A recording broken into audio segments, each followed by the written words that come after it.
Okay. Hello, everyone. It's Michele Maher here, and I'm joined this morning with Anna Lopes. Thank you so much, Anna, for giving me your time to talk about the current environment we're in the past few months and keeping a positive mindset and pivoting in your business as well as in your life. So again, thank you for joining me, Anna. If you want to give us a few words about who you are and what you are all about. Thank you very much. Thank you very much, Michele, for having me. My name's Anna Lopes, and I am the founder of a nonprofit organization called $1 Million Smiles, and we create smiles for children dealing with life-threatening illnesses. And you do this through various avenues in terms of $1 Million Smiles. With the, I am assuming the biggest portion is the builds that you do in the summer. Well, from May till September, usually, I guess. Yeah, so we have two types of programs. We build playgrounds for the children in the summer. We usually start in May and we're done by September. And we pretty well build every weekend. And we have our Christmas bear drive that we deliver over 250 bears every year at Christmas with our volunteers. So those are two programs that we have created to create the smiles. Right. Yes, and I've seen pictures of those bears. They're incredible, big, huge life-size bears, which the kids must just love. And of course, it's all about sponsorships and everything like that. So I assume that your $1 Million Smiles has been significantly impacted by the when we got shut down back in March. As I was saying before we got on camera here, I really felt a lot of the fear and everything. Well, just living through a movie, really. That was my feeling at the beginning when things were shut down. It was just being able to comprehend even what was happening was quite difficult. So what was your experience like? Well, my experience was, and were you here too? Because a lot of people were traveling as well. Well, actually, I had just got back from a trip in February, and literally the following week, we shut down. And for the charity, unfortunately, because we deal with a lot of children that have immune issues, and some are life-threatening, we had to really make a decision to stop our programs because we didn't want to put the children in danger or the families. What I would have to say is our charity was really needed this year because I had more families connecting with me asking, are you going to build our playground so our children can do something this summer? We had to make a choice that we didn't want to take a chance with the health risks of these families, our volunteers. So all our programs did get put on hold, even our fundraisers, because in October we do our big gala with 800 people, and we had to cancel everything. So in the beginning, it was quite challenging because, it's disappointing that we can't create these smiles for these children. But I took this opportunity to reinvent myself and the charity so we can come back stronger in the future. And we took this opportunity to reevaluate the charity, and we will be building. I'm hoping this next summer, but at this point, we're not rushing it. We've kept our Instagram going. We did create a few events throughout the summer, and we did parades, superhero parades to the families, and kept our social distancing. So we created at least 50 smiles this summer just through our parades. But we are hoping to come back even stronger. And it's been challenging, but as long as we keep hope, things will work out in the future. Yes, I'm sure it would be quite disappointing, but again, you have to put the health of the children and the families for sure. And there's so many unknowns with this virus. And if you think back to March at the beginning, there were like, it was changing day to day, what they were telling us in terms of what was safe and what wasn't, as they were learning. Yeah. So yeah, no, and I did see some of your pictures, some of your posts with the parades, the superhero parades, and that was a great thing to do for the children in the summer when we could be outside, which was, you know, we had ended up having such a beautiful summer as well. So Exactly. it was nice when we were able to at least social distance and see people outside. But you also have a full-time job in addition to the charity, correct? I've been working full-time in the office since March. It's been very challenging as we work with over 200 people in the office, but it also has given me an opportunity to focus on my full-time job where with the charity, I was running it full-time on volunteer hours and also full-time. So by reinventing and taking time for myself, I've been able to get my job back in order, and also my health. I mean, I started taking care more of my body and my soul, and it's just been honestly one of the blessings that has come my way. So I'm a true believer that I can do much more once you take care of your own self, and a lot of self-love and self-care has been happening, and I'm excited. I'm ready to take 2021 full out and create more magic for these families.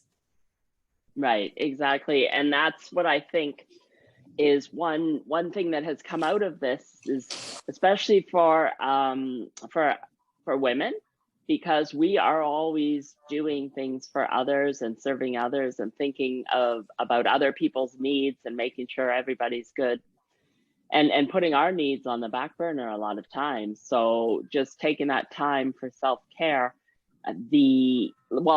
everything's slowing down and the distractions being removed from outside and not having anywhere to go, especially for some moms that are, would be rushing their kids off to whatever sports and things like that, gives us the time to take back, like you say, to take care of ourselves. And as the saying goes, you can't pour from an empty cup. So we have to make sure that we keep ourselves full, and because you can't give until you are full yourself. Absolutely. And I think if people take this, it's kind of like the world froze, and now you have all time, and a lot of people should take advantage of that time because it doesn't come that often. So if people can invest in themselves to make themselves stronger, I just find when I'm stronger, I can be even more successful and give back more and grow the charity. Even though I'm an entrepreneur on the nonprofit sector, I'm still trying to raise money to build the charity, right? So it's different avenues, and we've looked at some things online. So there's a lot of things that we've kind of recreated, and I've partnered with new sponsors that are excited to join us next year. So it's kind of, when you have that time, you can really create so much more. Right, because it's given you that time, which you didn't have before, because you were always in the charity doing things.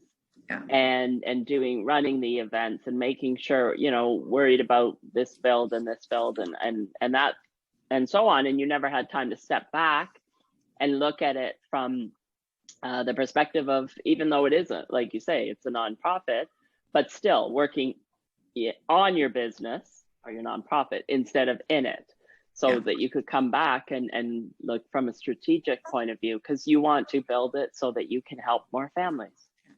Absolutely. And that's what it's all about, is helping helping the families and getting more people to know about the charity. Yeah, and that's where our focus is, more awareness. Even though we haven't been doing many events this year, our Instagram has been very active. So we're recognizing our volunteers, we're recognizing our memories from the past, our family sponsors. So people are actually feeling the charity, even though we're not really creating as much this year. So we still want to make sure that, you know, people are aware that we still are making a difference, even if it's through our memories. Yeah, and that's exactly the same thing that goes for people who have small businesses. And when you think back to the time when they were everybody who had a brick and mortar business was shut down, the key thing was to make sure that they would have a presence on social media and keep that presence active so that people knew that they were still around and still helping people, like some of the hair salon owners that were showing how they were dropping off the hair dye at people's houses, or helping people to cut their kids' hair or their husband's hair or whatever. So that's the same idea. Just making sure that people know that you're still out there and still active, and that's why social media presence has become, well, just being online has become more important than ever before. Yeah. Because well, now it's the only way that we can communicate, and events are online, events are being held through Zoom, coffee, meetings, networking, everything. Yeah. And one of the suggestions was to bring our gala online. And it was a little bit challenging because of trying to create more momentum, but we may in future look at that option of doing online fundraising. So these are avenues that we may take in the future, but right now we're just putting everything on hold so we can create more next year. And right. So exactly. And the thing is that I have actually just recently I heard from somebody who was their local rowing club did the gala online, but it's not the same. I mean, it's as much as we love meeting this way and Zoom, and we can connect, and it's great because we can connect with everybody across the globe. It's still not the same as the gala. And I know I've been to your Halloween fundraiser, and it's just the energy in the room and the costumes and everything like that. It's such a great night. It's really hard to recreate that in an online environment. But I know for some of the conferences that we'll see going forward, I think that the opportunity is there to have not only the a live event where people are, but make it a hybrid event where you do have an online option for those who can't necessarily attend but would like to, because they're from other parts of the country or other parts of the province or something like that. So I think that that's something we might see in a lot of the events going forward, because I know I've attended some things that I'm happy that I could, because just log in and there you're there, instead of having to go on a plane and accommodation or drive. And then I think that's also going to be something with the weather too. You won't have to worry about driving in snow in the middle of a snowstorm. You can still get together. Absolutely. Yeah, absolutely. Yeah. So I think that again, it's given us the time to sit back, right? And actually think about and reflect and be with ourselves and think about what our values are. Because I know for myself before, it was always just rushing and thinking of the next thing and the next event to go to, or like always feeling behind. Yeah, And busy does not mean productive. absolutely, absolutely. Yeah. Right. So that's Being more the organized and more structure is being productive. yeah, and being strategic about things, and again, the direction that you want to go with, and in everything, even in your life as well. I know a lot of people have, taken the time to start walking and in nature, where they weren't making the time for it before, because we do have the same 24 hours in the day, right?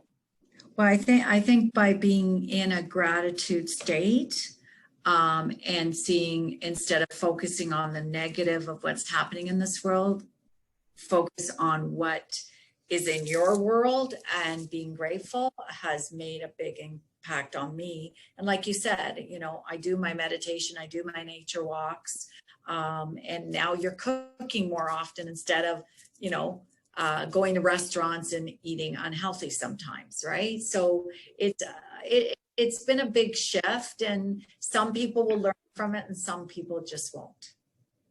Right. Yes. There are Right? some people. There's some people who, especially when I started first doing these, and everybody was saying, when we go back to normal, when we go back to normal, and now we know that we don't want to go back to what we had before, because that wasn't serving us.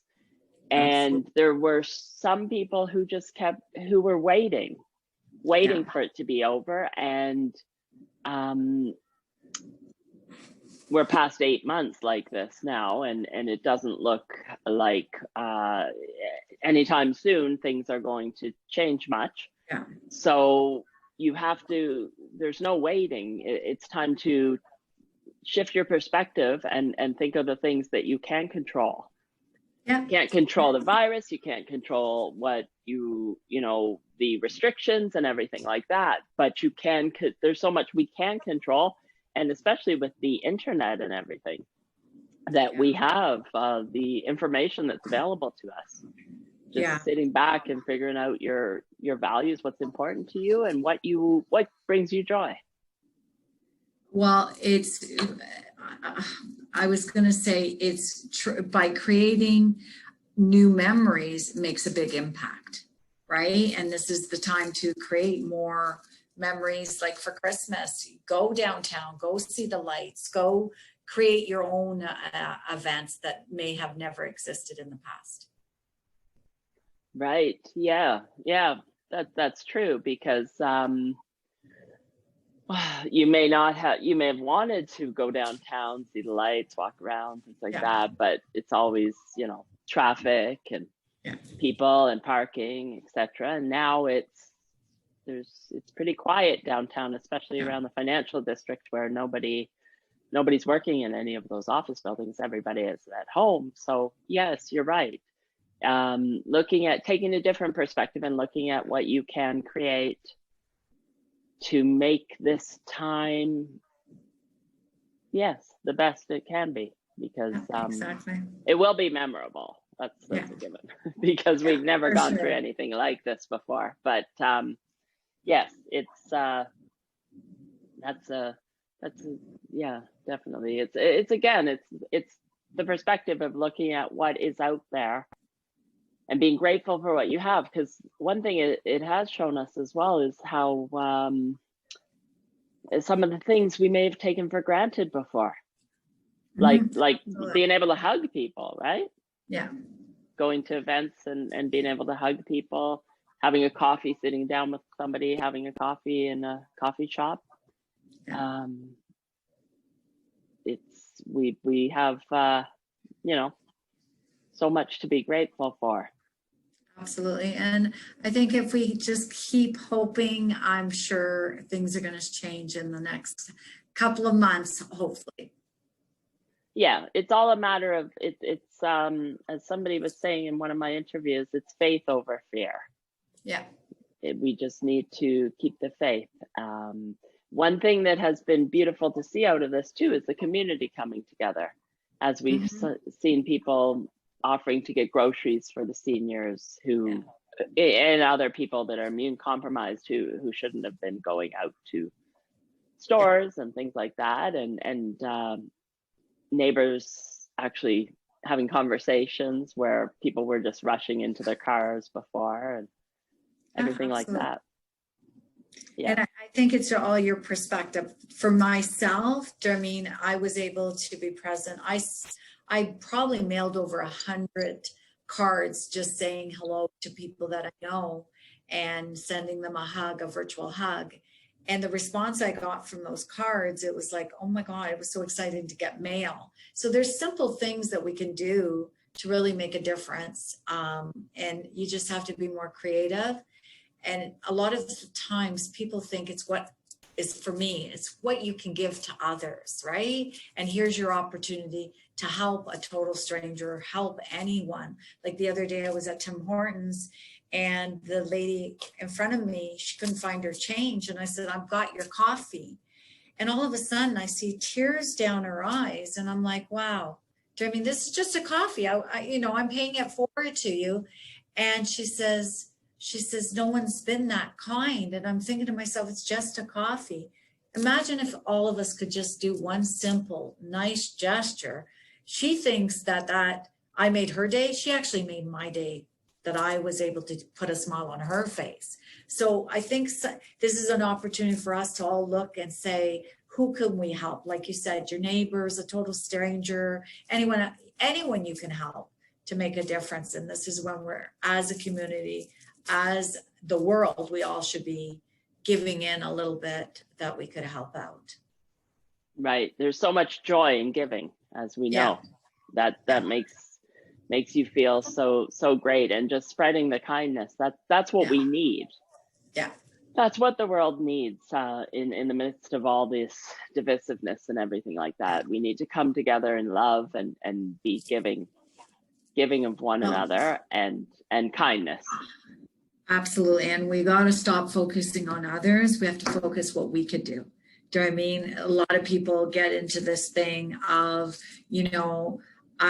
well, everyone should do it. No, you can do it. You just start by planting one seed and it creates. And that's how $1 Million Smiles got created 15 years ago, with one child, one smile. And if you asked me 15 years ago, would I have created this? I would have said, no, I would have never. So sometimes you just got to do one kind thing and you'd be amazed what could come out of it. Exactly. Sometimes people have the excuse and say, I can't make a difference in the world. But the fact is you can. Yeah. It all starts with you, one person, and then it's a snowball effect. And that's what we all need to do so that we can, spread the joy and spread the kindness throughout the world. Absolutely. All right. Well, thank you so much for giving me your time, Anna. It was great to talk to you. I really look forward to seeing what $1 Million Smiles has in future for next year. And I will definitely be putting the information up underneath this interview for everyone so that they can, if they're not already familiar with the charity, can find out about it and learn about it, and definitely whatever I can do to help you as well. Thank you very much, Michelle, for having me. Thank you. And, take care. I look forward to when we can see each other in person again as well. Sounds great. Thank you. Have a great day. Okay. You too. Bye. Bye.